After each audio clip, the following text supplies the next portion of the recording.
Today on Nova Legends podcast, I have Jamie Kaiser, who recently signed at the University of Maryland to play basketball. We've been hearing about this his recruiting battle for quite a while, so it's exciting to hear about his new opportunity. So welcome, Jamie. Thanks for having me. Oh yeah, thanks for doing it. So look, I've talked to a lot of coaches in Northern Virginia about you and some of the players we've never met, but everyone says a lot of great things about you. People really like you. You must have really nice parents. Yeah, I do. Yeah. Yeah, yeah, they really did raise you right. I could really tell. Yeah. Yeah. So why did you choose the University of Maryland? I know that you had University of Virginia was in the mix. Lately many of the big programs in the country were looking at you. Harvard was in the mix. What made University of Maryland special? Well, I had gotten all these offers, and there's a lot of them that were, really appealing, but they were like kind of far away. Um, that didn't really matter to me, but just the relationships that I built with the coaches at Maryland, um, they were just really, really tight and special, and I just felt really comfortable. And I feel like that's just a big thing that I wanted to have going into college is, a certain level of comfort so I can just go right in and just focus on what I need to do. And that's, just get my education, play. And some playing is something I really want to do right away. And a lot of places, I don't know if I was going to be able to play right away. So that's why the schools that, I narrowed it down. Those are the places that I was going to play right away. And Maryland I felt most comfortable around them and the staff. And then I kept thinking about it, and I was like, you know what? My parents can come to all my games, my friends. It's 45 minutes from my house. So, yeah. Yeah. Well, the coach is Kevin Willard, who was at Seton Hall, did a tremendous job at Seton Hall. It'll be his first year. Were they recruiting you before he got the job? Was Turgeon recruiting you, or is this kind of a new development? No, it was new. Turgeon hadn't been recruiting me. I mean, I wasn't at that level yet, so I don't blame him. But it was just when Coach Willard came, that's when I started getting recruited. And what is the timing, the strategy of the timing? I mean, why'd you decide to do it now? I mean, a lot of kids wait a little bit because you've waited all summer. What made August the time to do it? Well, I mean, it all had came so fast. It all had came in like a 2-month span, and I was like, whoa. And I didn't really know how to shuffle it all out. So I started knocking things down, and then I prioritized the schools that, were prioritizing me. So when it came down to it, I had taken all 5 of my junior officials, and I was like, I really don't want to take any more visits. I had taken a couple unofficials, and I took one more unofficial to Maryland a couple days before I committed in. I committed to them when I took that unofficial. I was just like, I really don't want to look at anything else. I don't need anything else. Everything I want is here. So, I mean, I don't think there's a point, dragging it on until the fall. And then it's a game of musical chairs at that point. One kid commits, your offer could be gone. So I felt type of security with them. And that's why I committed now. Yeah. Did you enjoy the recruiting process? I mean, so I've been following you on Twitter, and I follow many of the recruits on Twitter. And you get an offer, you tell everybody you have an offer. I mean, everyone plays the same game, and you have all these coaches calling you or texting you and showing you interest. Did you enjoy that process? Are you glad, or are you glad it's over? Oh, I loved it. Hell yeah. It was awesome. It was so awesome because I didn't think I was going to be at that level at the beginning of the AAU season. And then we played a couple tournaments, and I did real well. And I started getting the calls, and then the offers started coming in, and I was like, I felt like a rock star. So yeah, it was really nice. And it was just like confirmation to me that, my hard work was paying off. And I just loved it. I was like, I'm really on the phone with Tony Bennett right now, or Mike Woodson. It was just a dream come true. And so. Well, I want to talk about this meteoric rise. You had quite a different journey than a lot of recruits. And I understand you are quite a good football player, and maybe even a top football recruit for much of your high school career. How did you get started in sports? Are your parents athletes? Yeah, my dad, he played Division II football at Slippery Rock. My mom played basketball and soccer in high school. And, they're just my dad really hard on me, just, discipline and, focus and, whatever you're doing, you're going 100%. But they grew up putting me in, like, my whole life. I played different sports, spring it was baseball, sometimes soccer. I did swimming, basketball, football. I even did gymnastics one time. Right. I did it all. But then, as I got older, I kind of narrowed it down. It was football, baseball, basketball. Then I knocked down baseball, and then it was football and basketball. But they always told me that, it was really good to be well-rounded, and being good at a bunch of different sports, helps with your focus. And that's just a big thing, discipline. So once I got down to one sport, all my time and energy went into that. So I feel like I got so much better because all the energy I had been put in splitting time in between sports, I was able to put it into basketball, and it really paid off quickly. Yeah, my guess is being good at lots of different sports made you a competitor, and so then you can just focus on the skill in basketball, and that competitiveness that you've got from playing so many sports would really come to bear. Who are some? Were you always tall? So you said you did gymnastics. Usually, tall kids don't do gymnastics. I did gymnastics in like second grade Okay.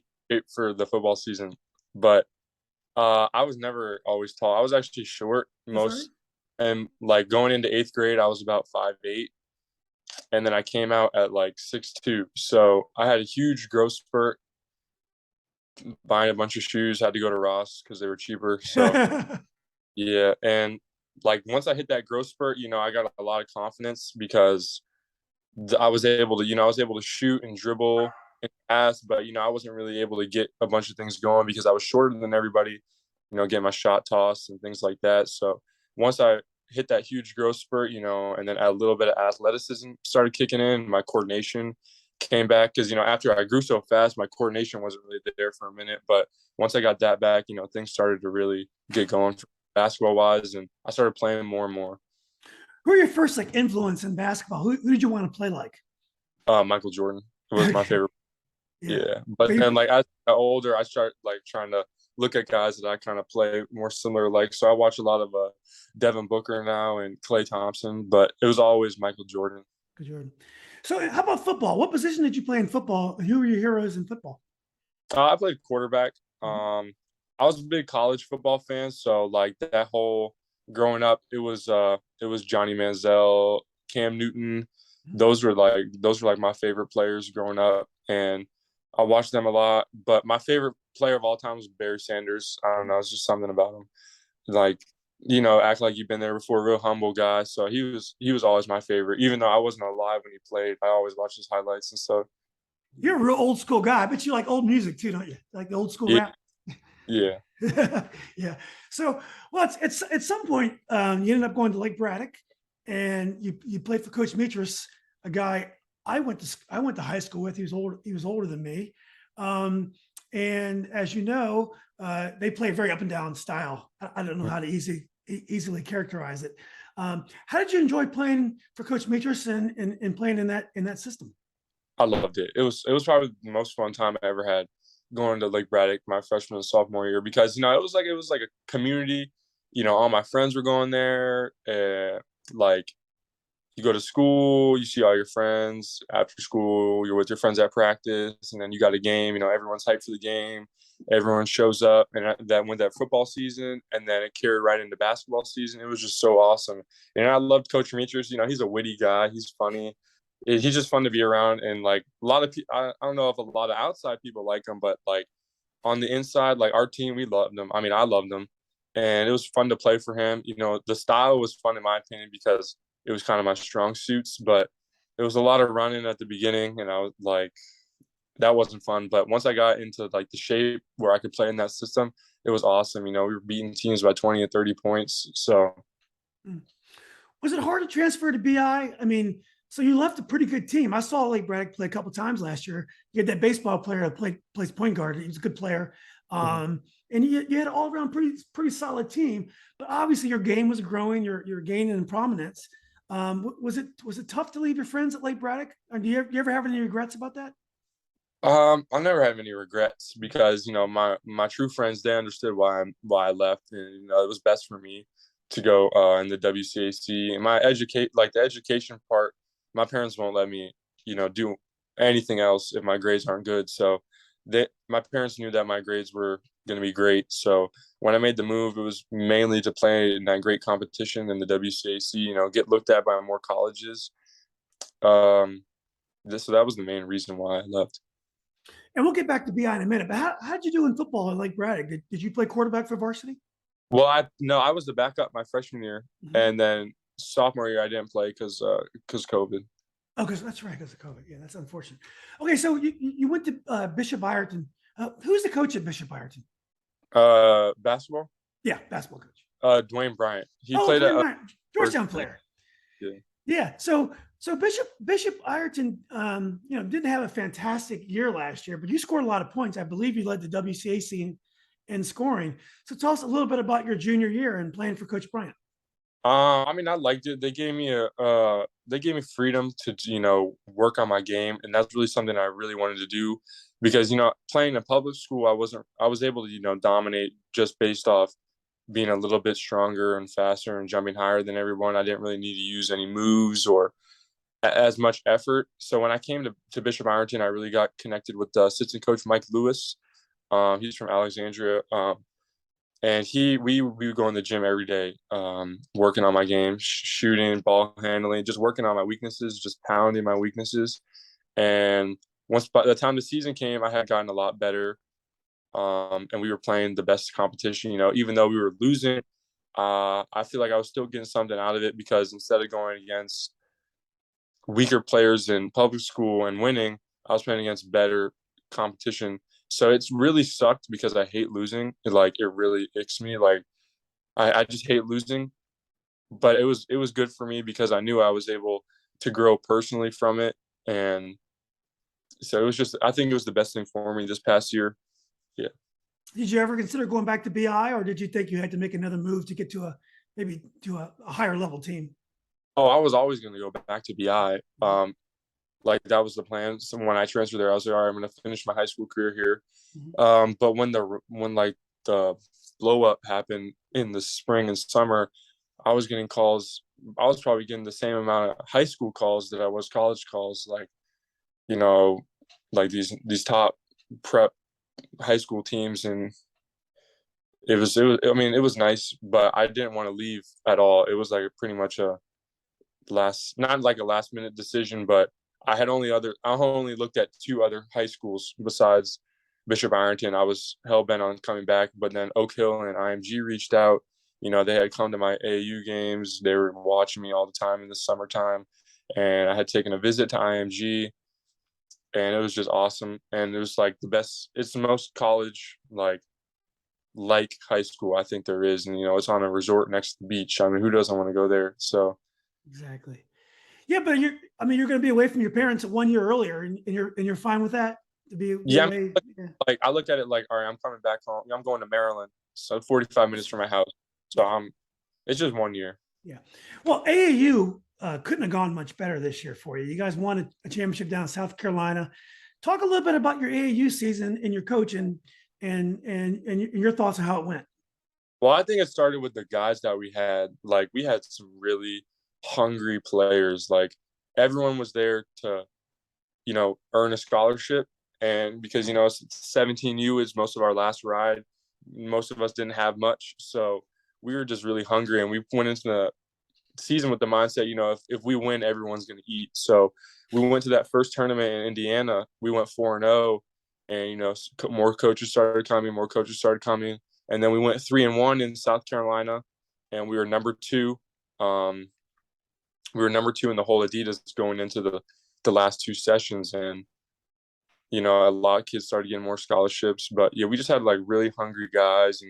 Our coach he was real hard on us at the beginning, but he gave us lots of freedom as the season went on, and we built confidence in us. So, yeah. Well, you talked about earlier you're going to IMG. I don't know much about IMG except for they have a lot of great athletes that go down there for different sports, not just basketball. Who is the coach and what is the structure? I know that there's a postgraduate team, there's a high school team, I guess there's a regular high school team as well. So can you kind of describe the structure of IMG to us? Yeah, so they got a bunch of different sports, but as far as basketball, I'm playing for Coach Sean McAloon on the national high school team. So we travel a lot, and then there's a varsity team. that plays, in the state. And then I think there's another varsity team, and they have a couple postgraduate teams and a couple JV teams. So they have a couple teams at each level, but I'm playing on the for Coach Sean McAloon on the national high school team. Right. And so Braylon Wheeler wouldn't be playing with you from Hayfield. He'd be on the postgraduate team. So you guys would not Yeah, be on the same. yeah, he's playing on the postgraduate team. Great. So, so you end up signing with University of Maryland, as we started with. And in the old days, Maryland was in the ACC, and Yeah. that was an incredible conference. And now Maryland's in the Big Ten. And I would ask you whether conference matters, but I think the conference has changed so much anymore that it's really hard to tell who's going to be in what conferences. Is that correct? Yeah, I used to go to the games in the ACC. Like, I would go to a Carolina game, Virginia game, and I was like, geez, like, it was packed. It was crazy. They were winning too. And then when they transferred over to the Big Ten, I was like, oh my gosh, like, I don't know why they did that. I guess, it always has to do with money, but I see them trying to start these super conferences now. So you really never end up knowing. So that's why I just focused on the people that were going to be there, because it didn't really matter. I feel like they're always going to be in a Power 5 conference. That's the best of the best. So the conference does matter. Right. Well, do you have any goals at University of Maryland that you can share with us? I mean, obviously, we want to get to the Final Four. We want to win the whole thing. But how about personal goals? What are some of the goals you set for yourself? You seem like a very ambitious athlete. Yeah, I just want to win, to be honest. Like, I feel like if we win and I'm on the court, then I'll get personal goals from that. But I feel like, winning cures a lot, and, it bumps a lot of people up. So if we, win a Big Ten championship, make it really far in the tournament, then, the personal stuff will come. Well, great, Jamie. Well, look, this has been great. I appreciate your time. Do you have any shout outs of people you want to thank, or you want to give some credit for some of your development over the years? Because I mean, your rise to the top has been dramatic and really impressive. Yeah, I would like Coach So, my first AAU coach, ultimate basketball training. He trained me from 5th grade, and he still trains me. Is that He's the Mason? one. Is that Mason So's dad? That's Mason So's dad. Yeah, he's the one that really got me, really loving the game. Putting the hours in. Understanding what it took to, get good. And Coach Mike Lewis, from AKT training. He's also my AAU coach and high school coach. So he helped me get really good really fast, and that blow up stage. I think it was because of him, because we worked out every day, a couple times a day. And then quantum movement, my strength and conditioning trainers in Vienna, they helped me so much from my freshman year to now, really get more athletic. And then besides that, just my parents. Yeah. And my dad. Yeah, he pushed me really hard from a young age, and I think it helped. Well, it's obvious you got great parents. Congratulations on your hard work. You didn't get there by mistake. You really worked hard for it. I wish you all the success. It's going to be hard to follow you at IMG, but we'll definitely be following you at University of Maryland, Jamie. But look, thanks again for doing this. Thanks for having me. Yeah, you're welcome.